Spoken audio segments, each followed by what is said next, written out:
Hello class. Welcome back बच्चों। तो प्यारे बच्चों, स्टार्ट करते हैं नया लेक्चर। बेटा कल हमने एक इलस्ट्रेशन अटेम्प्ट कर लिया था, इलस्ट्रेशन नंबर 2। और बेटा मैंने सिखा दिया था कि हम सारे क्वेश्चन कैसे करेंगे। ठीक है जी। करने हमने ही है सारे क्वेश्चन, यही बैठ के करने हैं, पर मैं थोड़ा सा बेस धीरे धीरे और ज्यादा बढ़ाता जाऊंगा। पेपर में बेटा बहुत सारे स्टूडेंट इस एक क्वेश्चन को करने के लिए आधे घंटा देंगे, आपके 15 मिनट लगने चाहिए बस, गाड़ी में देखकर। ठीक है, मुश्किल से मुश्किल क्वेश्चन का। ठीक है, इतनी स्पीड बन जानी चाहिए तब तक। अभी फिलहाल सामने देख रहे हैं। कल बताया था क्वेश्चन की शुरुआत कैसे होगी, एडजस्टमेंट रीड करके। सबसे पहला काम एडजस्टमेंट रीड करना है क्वेश्चन में। बेटा क्लोजिंग स्टॉक के ऊपर एक एडजस्टमेंट है, पढ़ता हूं खुशी गौरी, सामने देखो। Stock on 31st of March 19 was valued at 24,000, realizable value 30,000। क्योंकि मैं सबसे last item closing stock record करूंगा, और मैंने कहा था 10 मिनट की चर्चा इलस्ट्रेशन 1 पे, इसलिए मैं वो कल क्वेश्चन नहीं कर पा रहा हूं, कल यही कहा था ना।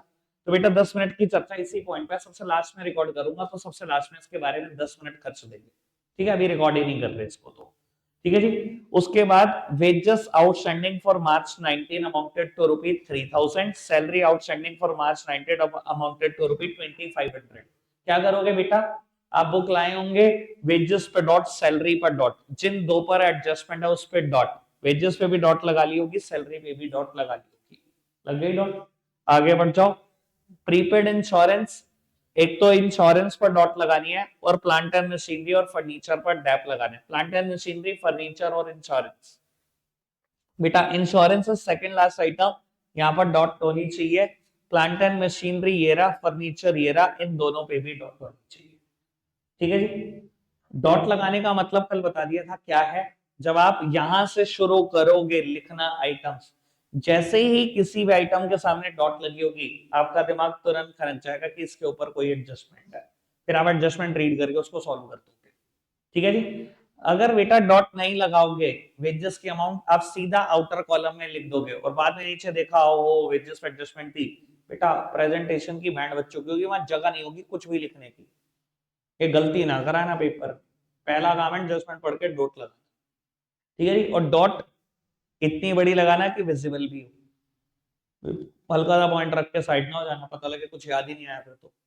ठीक है जी। अब चलो जी श्री गणेश करते हैं। ये क्वेश्चन 20 ही मिनट है, 20 मिनट से ज्यादा नहीं दे सकते, उसके बाद मुझे एडजस्टमेंट नंबर 10 का डिस्कशन शुरू करना है। ठीक है जी। सबसे पहली आइटम है ओपनिंग स्टॉक। कहां दिखाऊं चावला जी, ट्रेडिंग अकाउंट में डेबिट साइड। सबसे पहले लिखो ओपनिंग स्टॉक 20,000, उसके बाद परचेजेस 80,000, ये भी लिख दो फटाफट से। बेटा मेरे बराबर चलना, फटाफट से लिख दो। Opening stock 20,000, purchases 80,000। Purchases inner column में लिखना बेटा, रिटर्न की जगह छोड़ दो।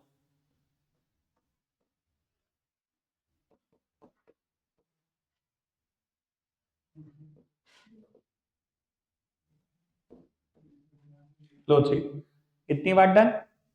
ठीक है, आगे बढ़ जाए। मेरे बराबर चल रहा है ना सारे, मेरे बिल्कुल बराबर चलना।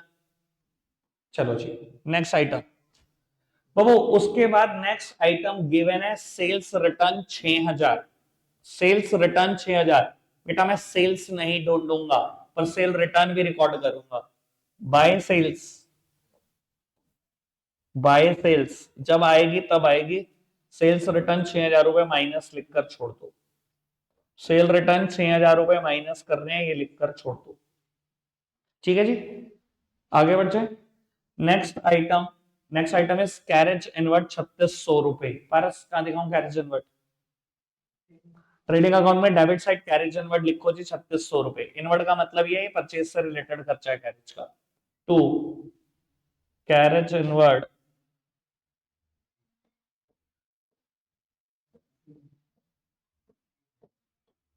लो जी। आगे बढ़ जाओ। उसके बाद कैरेज आउटवर्ड 800। कहा दिखाऊं चुप, पीएनएल अकाउंट में डेबिट साइड लिख दो कैरेज आउटवर्ड 800 रुपए। बाबू पीएनएल में लिखने लगे हो भी, एक सेकंड रुको। कितनी लाइनें छोड़ी अभी, 5 6 7 लाइनें तो छोड़ देना बेटा, क्योंकि अभी वेजेस आने वाला है, वेजेस पे एडजस्टमेंट भी है। तो 6 7 लाइनें छोड़कर लिखना कैरेज आउटवर्ड की बात।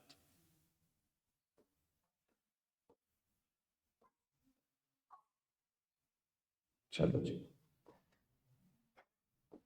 बेटा, चाहिए टोटल का कॉलम बनाया, उसके बाद एक लाइन छोड़िए ना, ग्रॉस लॉस आ जाए तो पेपर में ग्रॉस लॉस आ जाएगा तो ब्रॉट डाउन भी तो करना पड़ेगा ना, एक लाइन छोड़कर करना। टू कैरेज आउटवर्ड कितने रुपए? 800। बेटा नेक्स्ट आइटम गिवन है मुझे, वेजेस 42,000, इसके ऊपर डॉट डॉट बाद में पढ़ूंगा, पहले इनर कॉलम में अमाउंट लिख लो। कहां दिखाऊं भाई साहब पीयूष? वेजेस ट्रेडिंग के डेबिट में दिखा दो जी, वेजेस 42,000 और अमाउंट इनर कॉलम में, क्योंकि इसके ऊपर डॉट लगा है, एडजस्टमेंट सॉल्व करके लिखेंगे बात। लो जी बेटा, डॉट क्या कहती है? डॉट कहती है वेजेस आउटस्टैंडिंग है मार्च महीने की 3,000 रुपए। खुशी क्या करो, 3 महीने की वेजेस आउटस्टैंडिंग है। वेरी गुड बेटा, वेजेस में प्लस करो आउटस्टैंडिंग वेजेस के नाम का 3,000 और लाइब्रेरी में रिकॉर्ड करना मत भूलना, आउटस्टैंडिंग वेजेस।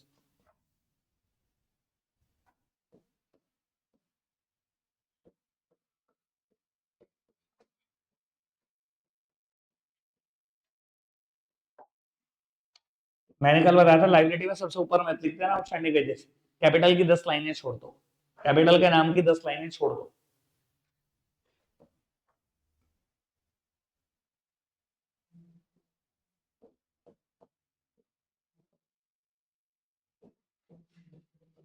चलो नेक्स्ट आइटम है सैलरी 27,500, कहां लिखा उस पर? सैलरी पीएनएल में डेबिट साइड लिख दो, डॉट लगा हुआ है, इनर कॉलम में ही अमाउंट लिखना।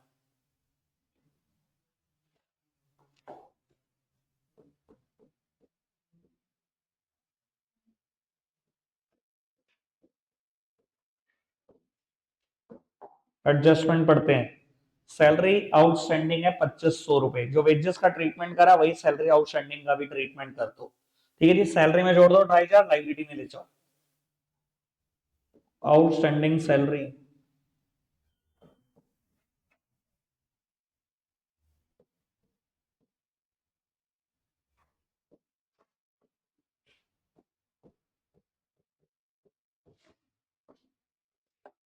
Outstanding salary 2,500।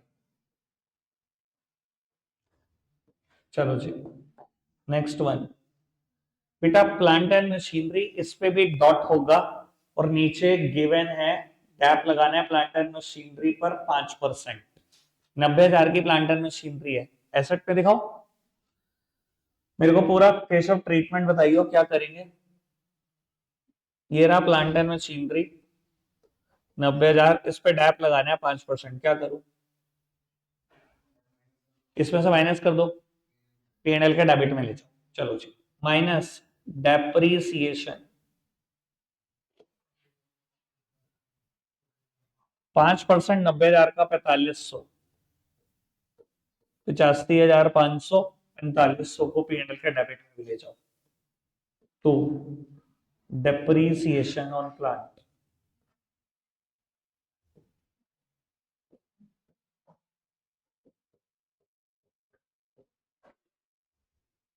एक सेकंड, 4,500 था।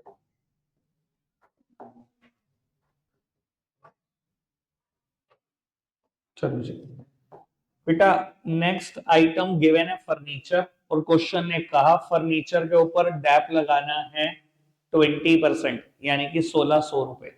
8,000 पे 20% डैप लगा दो 1,600 रुपए का। चलो जी लगाओ फटाफट से। फर्नीचर एक एसेट है, एसेट में दिखाओ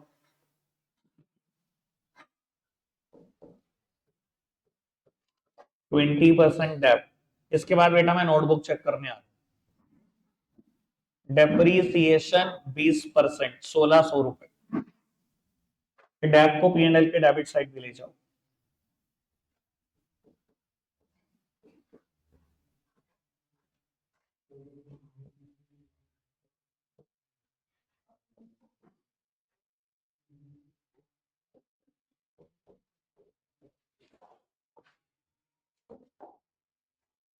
चलो जी बेटा, अब इंश्योरेंस की एडजस्टमेंट रही है 300 रुपए की, प्रीपेड है और एक क्लोजिंग स्टॉक, बाकी सब तो बस लिखना ही लिखना है। फर्नीचर तक डन हो चुका है, उसके बाद नेक्स्ट आइटम है डेटर। टकराल साहब लगाओ, कहाँ लिखो डेटर्स, एसेट साइड में लिखो जी डेटर, इसके नेक्स्ट आइटम है बी आर, बी आर भी लिख दो एसेट में ही। ठीक है जी, 52,000 और 2,500।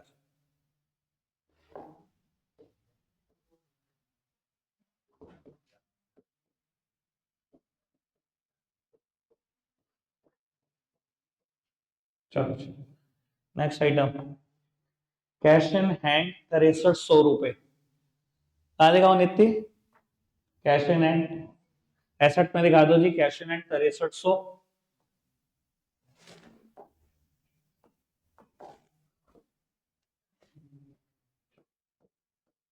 उसके बाद नेक्स्ट आइटम है ट्रेवलिंग एक्सपेंस 3700 रुपए। ट्रेवलिंग एक्सपेंस 3700 रुपए। उज्जवल कहाँ दिखाऊं बाबू, पीएनएल के डेबिट में दिखाओ जी 3700 रुपए के ट्रेवलिंग के खर्चे।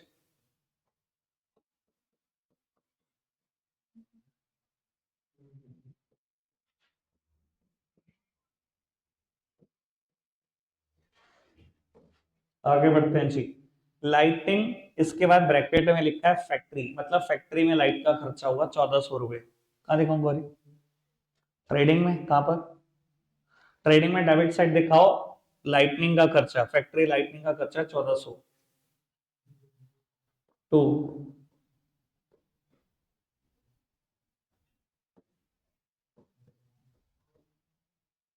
चलो जी next item, rent and taxes.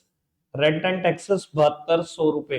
Ilish, PNL की डेबिट साइड दिखाओ, rent and taxes 7200।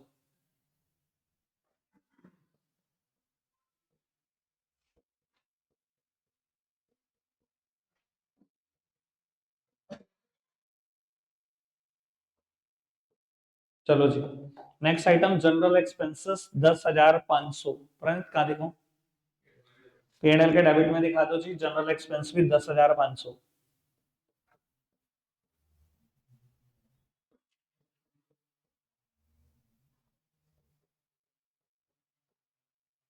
Next item, insurance 1500 रुपए। इंश्योरेंस पे डॉट लगाई होगी आपने, ठीक है ना जी। वृंदा कहाँ रिकॉर्ड करूँ इंश्योरेंस को, पीएनएल के डेबिट साइड मान लो मैंने इनर कॉलम में 1500 लिख दिया, इसके बाद कहता है प्रीपेड इंश्योरेंस है 300, क्या करूं, वेरी गुड बेटा। 1500 के इंश्योरेंस में से 300 प्रीपेड है, माइनस कर दो और प्रीपेड इंश्योरेंस को एसेट साइड पहुंचा दो प्रीपेड इंश्योरेंस के नाम से। राज भाई इसके बाद 1 मिनट के लिए पोस्ट कर दो, मैं सब कुछ जरा ना चेक कर। बेटा इंश्योरेंस तक हम कर चुके हैं, नेक्स्ट आइटम अब एडजस्टमेंट के तौर पर सिर्फ क्लोजिंग स्टॉक है, लेकिन इस पर चर्चा तब करेंगे। अभी ड्रॉइंग 18,000 की रिकॉर्ड करनी है। वैसे मैं कल सिखा चुका हूँ, अपने हिसाब से करना है, बाद में मैच करना है कि मैं क्या करता हूँ और आप क्या करते हो। अपने हिसाब से दिखाओ कहाँ दिखाना है, ड्रॉइंग 18,000 सामने मत देखना, अपने हिसाब से सोल्व करने की कोशिश करो।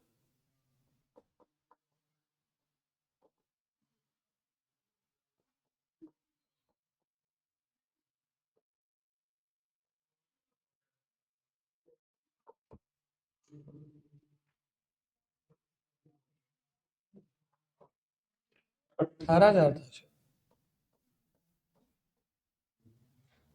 तो वो इतना तो फॉर्मेट चाहिए ही चाहिए इसको, ठीक है ना जी। कल भी ये बता रहा था, इतना फॉर्मेट ऐसे ही बनाना है, ठीक है। कल interest on capital, interest on drawings भी था, तो मैंने और नीचे लिखा था तब, ठीक है।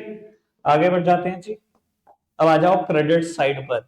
सेल्स आ गई 2,70,000, परचेज रिटर्न आ गई 4,000। पता है कहाँ कहाँ दिखानी है, दिखाओ।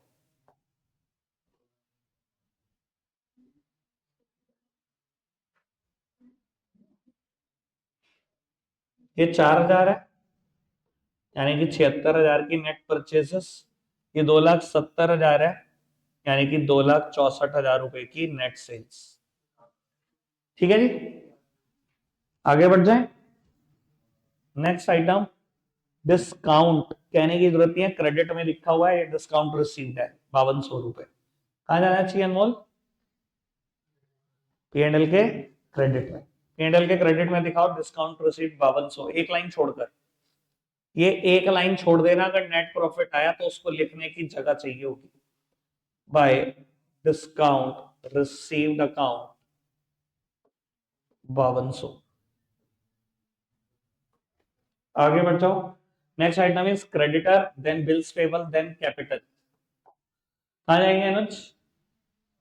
सारी लाइबिलिटी में जाएंगे। तो क्रेडिटर 25,000, बिल्स पेबल 1,800 और कैपिटल 75,000। दिखाओ।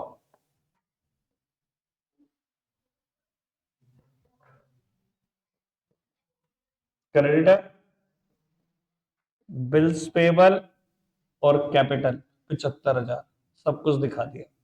एक बार दिखाने के बाद रुक जाओ, क्लोजिंग स्टॉक पे थोड़ी सी चर्चा करते हैं।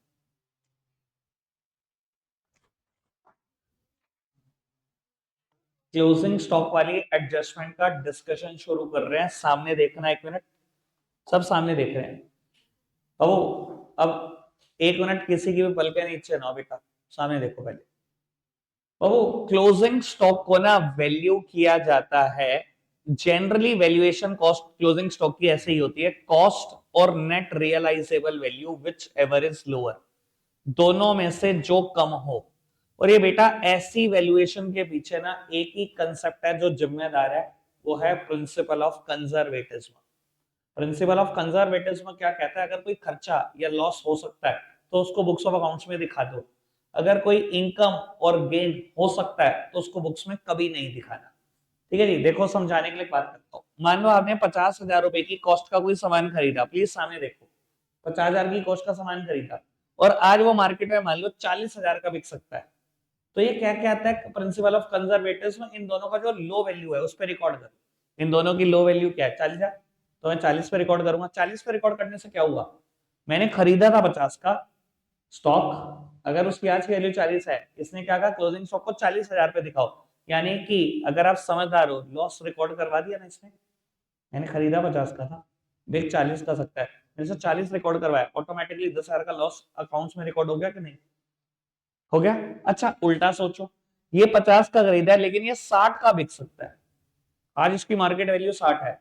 तो ये प्रिंसिपल कहता है इन दोनों के लो वैल्यू पे दिखाओ। लो वैल्यू पे दिखाओ मतलब 50,000 का दिखाओ, यानी कि हो सकने वाला प्रॉफिट। अब क्यों नहीं कहा 60 पे दिखाओ? 60 पे दिखा देता तो ये तो होने वाला प्रॉफिट है, अभी हो चुका प्रॉफिट थोड़ी है। प्रिंसिपल ऑफ कंजर्वेटिज्म क्या कहता है? एक्सपेंसेस क्लोज हो सकते हैं, दिखा दो। इनकम हो सकती है तो मत दिखाओ। ये 10,000 रुपए की इनकम हो सकती है ना, कोई तो नहीं ना। 60 पे रिकॉर्ड नहीं होने दिया इसने, 50 पे रिकॉर्ड हो। समझ आई प्रिंसिपल ऑफ कंजर्वेटिज्म की ताकत? नहीं आई युवराज समझ? अच्छा दोबारा सुन के भाई। बाबू मैं ये कह रहा हूं, मैंने 50,000 का स्टॉक खरीदा, आज वो मार्केट वैल्यू उसकी 40,000, ठीक है, बिक सकता है 40,000 में, बिका नहीं है 40 में बिक सकता है लेकिन, ठीक है। ये कहता है प्रिंसिपल ऑफ कंजर्वेटिज्म आपको स्टॉक को कैसे रिकॉर्ड करना है? कॉस्ट और NRV which ever is lower. NRV मतलब नेट रियलाइजेबल वैल्यू, मतलब कितने रुपए का बिक सकता है। अब मैंने इन दोनों की लो वैल्यू पे रिकॉर्ड करा, तो मैंने 40 पे तो रिकॉर्ड करके दिखाया होगा क्लोजिंग स्टॉक। 40 पे रिकॉर्ड करने से क्या हुआ? ऑटोमेटिकली, मानते हो कि नहीं मानते, 10,000 का लॉस अपने आप रिकॉर्ड हो गया। मैंने खरीदा 50 का था, पर इन्हें का 40 पे बिक सकता है तो 40 पे रिकॉर्ड करो, वो सकने वाला लॉस दिखा दो। दिखा दिया। और मैं कहूं 40 पे नहीं 60 पे बिकता तो ये कहता है कॉस्ट और NRV which ever is lower, इन दोनों में से लोअर क्या है? 50। 50 पे दिखाओ। अब यहां से अगर आप देखो, जब वो बिग मार्केट में 60 का सकते हो तब भी कह रहे हैं 50 पे रिकॉर्ड करो। क्यों? क्योंकि हो सकने वाला गेन हम रिकॉर्ड नहीं करते। कंजर्वेटिव्स में यही तो बात करता है कि अगर कोई गेन हो सकता है उसको बिल्कुल नहीं दिखाना। अब ये गेन हो सकता है, 50 की 60 में बिक सकती है, तब भी नहीं दिखवाने दे रहा वो, तो जब बेच देगा तब दिखा दियो, अभी नहीं दिखाना। समझ में आई बात? पक्की बात। हो सकने वाला लॉस दिखा दो, हो सकने वाली इनकम कभी नहीं दिखा। ठीक है, क्लियर हो गई बात? यही थी मेरी कल की जो 5-7 मिनट की चर्चा थी। अब दिखाएं क्लोजिंग स्टॉक। अब बेटा देखो, क्वेश्चन ने क्लोजिंग स्टॉक दिया है आपको, पर उसने बताया आपने 24,000 का स्टॉक खरीदा, 30 का बिक सकता है। रियलाइजर इन दोनों में से जो लोअर है उस पर दिखाना है। 24 पे दिखा दो। 24 पे दिखाने से क्या हुआ? एक हो सकने वाली 6,000 की इनकम मैंने नहीं दिखाई। अगर ये 24 की जगह 20 पे बिक सकता था, मैं 20 पे दिखा देता, लॉस दिखा देता। क्लियर है ना जी बात? इन दोनों का लोअर वैल्यू 24,000 दिखा दो, दो जगह पे जाता है क्लोजिंग स्टॉक, दोनों जगह लिख दो। क्लोजिंग स्टॉक 24,000, ट्रेडिंग के क्रेडिट में भी दिखा दो। By closing stock 24,000। इतना करने के बाद क्वेश्चन खत्म हो गया। सब ग्रॉस प्रॉफिट, नेट प्रॉफिट और बैलेंस शीट का टोटल खुद करेंगे। करना शुरू करो, 2 मिनट का ब्रेक है बेटा। एडजस्टमेंट नंबर 10 स्टार्ट कर रहे हैं, आप सब सामने देखेंगे।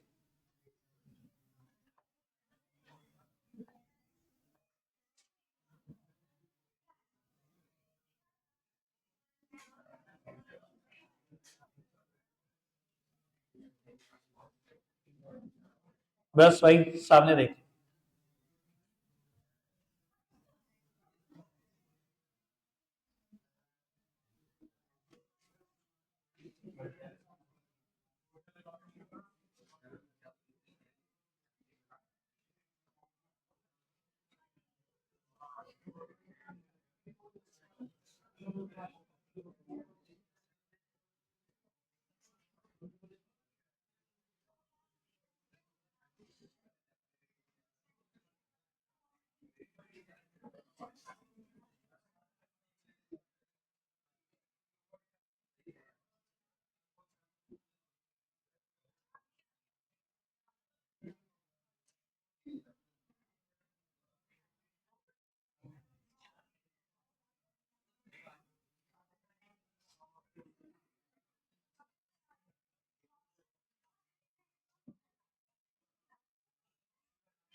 लो जी, बस बहुत होगी ना बातें, छोड़ दो सब काम देने। रुक जाओ, उधर सामने देखो बेटा। एक नई एडजस्टमेंट स्टार्ट कर रहे हैं। ये एडजस्टमेंट बेटा 2 लेक्चर और चलेगी। अगला लेक्चर और उससे अगला लेक्चर थोड़ा सा लगेगा, ठीक है जी बाबू। फ्राइडे को यानी कि कल तो छुट्टी है, अगला लेक्चर थर्सडे को लगेगा, ठीक है जी। फ्राइडे को हम नए क्वेश्चन की भी शुरुआत कर देंगे, ये वाली एडजस्टमेंट खत्म करके। थर्ड, फोर्थ, फिफ्थ, सिक्स, इसके बाद तुरंत क्वेश्चन ही क्वेश्चन होने हैं, ठीक है जी। टोटल 15 एडजस्टमेंट है। मैं धीरे धीरे बातें एडजस्टमेंट की कम और क्वेश्चन की ज्यादा करता जाऊंगा। फिलहाल सुनना बेटा, बैड डेट क्या होता है और provision for bad and doubtful debt क्या होता है। मान लो बेटा आपने मार्केट में उधार बांट दिया और किसी को 100 बांटा, किसी को 1000, किसी को 10,000, 15,000, करते करते आपकी दुकान का उधार 10 लाख हो चुका है। अब आपको ये तो आइडिया लग ही रहा है कि पूरे पैसे नहीं आते जब इतने उधार हो जाते। एक आदमी आपके पास आया, उसने आपके 20,000 देने थे, उसने बता दिया कि मैं कंगाल हो चुका हूँ, इंसॉल्वेंट हो चुका हूँ, मेरी तरफ से कुछ नहीं आएगा।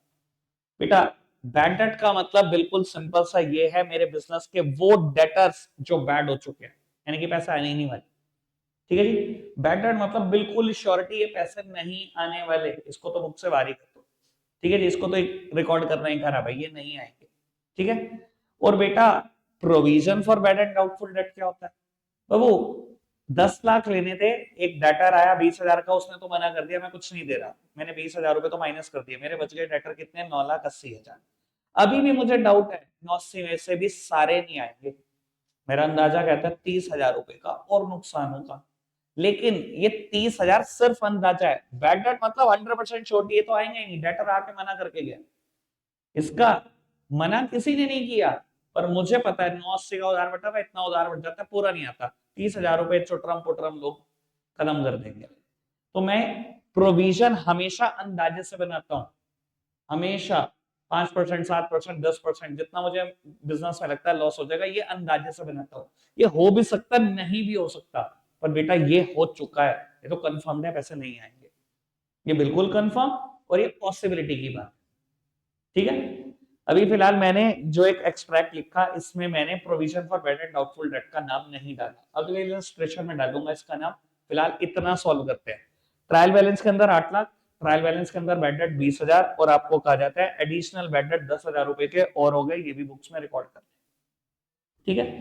पहले बेटा सिर्फ इन दोनों आइटम्स की बात करें, ठीक है जी, डेटर और बैड डेट जो ट्रायल के अंदर है। बेटा आप मानते हो ना, ये चीज मैंने भी कुछ दिन पहले भी आपको करके दिखाई है, आप मानते हो ना डेटर जब इस साल शुरू हुआ 8-20 के होंगे, 8-20 के होंगे ये 20,000 रुपए, ये जर्नल एंट्री के थ्रू एडजस्ट करने के बाद आए होंगे। अगर कुछ ही ट्रायल के अंदर है तो एडजस्ट हो चुकी है ना, मैंने जर्नल एंट्री से भी सिखाया था ना आपको, लेजर भी बना के दिखाए, ठीक है ना, ये बात तो बिल्कुल क्लियर है, इसमें तो कोई असमंजस की सिचुएशन नहीं है ना। चलो ठीक है फिर बाबू, इन दोनों को एक एक जगह दिखाओ और इस 10,000 को भी रिकॉर्ड करो। आओ जी करते हैं, कैसे करेंगे ये। डेटर एक जगह पे दिखा दिया, इनर कॉलम में ही 8 लाख रुपए। बैड डेट एक जगह पर दिखा दिया, बैड डेट एक जगह पर दिखा दिया 20,000 रुपए ट्रायल के अंदर है। अब कहते हैं 10,000 रुपए के और बैड डेट रिकॉर्ड करने हैं। बाबू अगर और बैड डेट हुए हैं, ठीक है जी, सबसे पहले अपने डेटर कम कर लो कि मैंने लेने तो जरूर 8 लाख है, पर 10,000 रुपए एक बंदे से लेने तो उसने मना कर दिया कि मैं कुछ नहीं दूं, ये तो खत्म ही हो गया। मेरे बिजनेस के पास डेटर कितने रह गए, 7,90,000। इस बैड डेट का क्या करूं, नुकसान है, नुकसान हमेशा डेबिट होते हैं, पीएनएल के डेबिट में ले आओ। अगर पिछली बार वाली बात याद है ठीक, वरना मैं भी करा रहा हूं बेटा। ट्रायल के अंदर जो बैड डेट दिया होता है इसे हम बोलते हैं ओल्ड बैड डेट। ट्रायल के अंदर जो बैड डेट दिया होता है इसे हम बोलते हैं ओल्ड बैड डेट। ट्रायल के बाहर जो दिया होता है इसे बोलते हैं न्यू बैड डेट।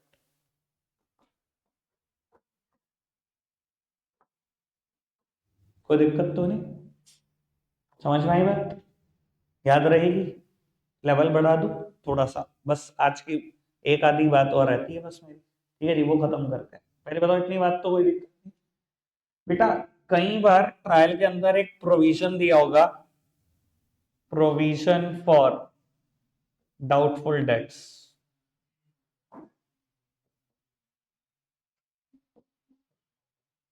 30,000।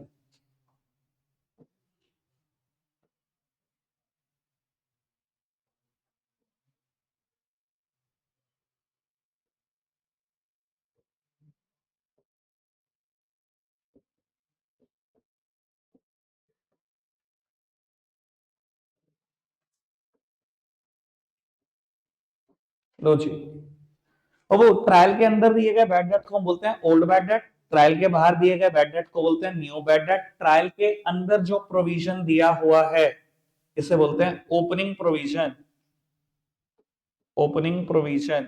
ट्रायल के बाहर जो प्रोविजन दिया हुआ है इसे बोलते हैं क्लोजिंग प्रोविजन, ठीक है जी। Old bad debt, opening provision, new bad debt, closing provision. और पिछली बार भी समझा दिया था बहुत अच्छे से, इस बार भी एक बात बोल रहा हूं बेटा, क्या जाता है पीएनएल अकाउंट में, चार बातें।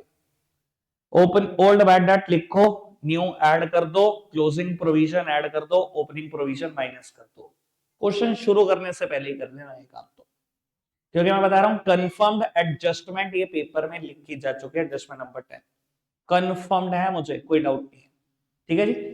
मैंने क्या किया अब तक बेटा, ट्रायल के दी गई अंदर दी गई आइटम एक एक जगह दिखानी शुरू कर दी। 8 लाख दिखा दिया एक जगह, सुनना, 20,000 रुपए के ओल्ड बैड डेट दिखा दिए एक जगह, दो, डन। एक तीसरी आइटम भी बैड डेट में दी हुई है, सॉरी ट्रायल बैलेंस में दी गई है, वो है ओपनिंग प्रोविजन।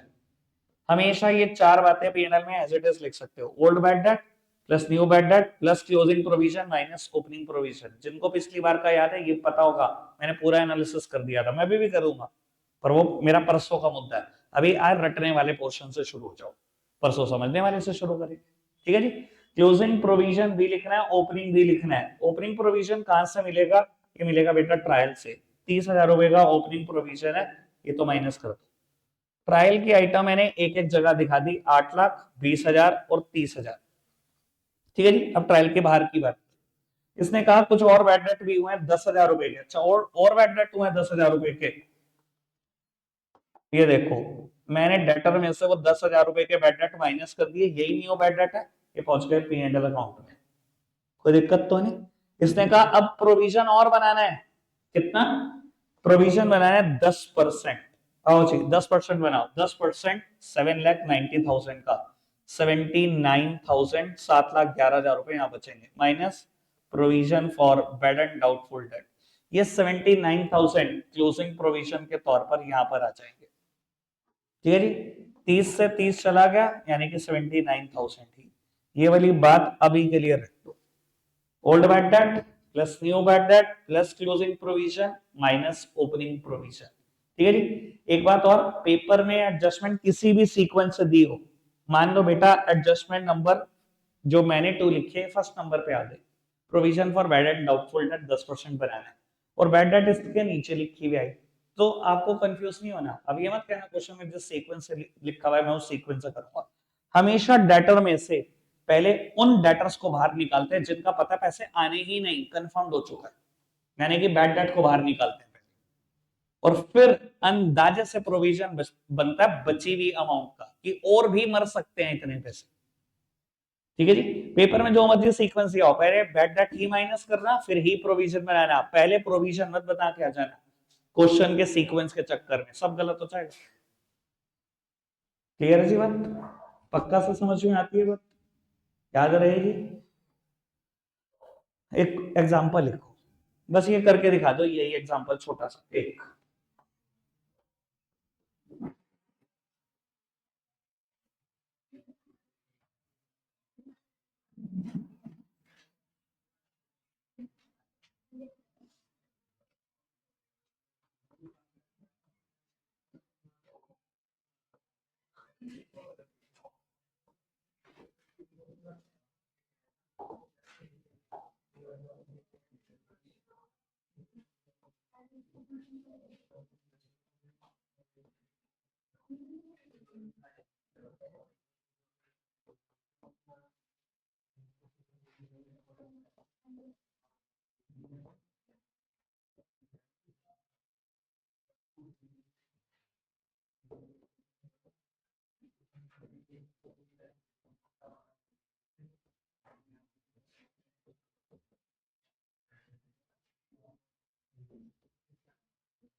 क्वेश्चन करके दिखाओ बेटा जल्दी से। लगता है आज के लिए इतना ही है फिर बच्चों। बाय।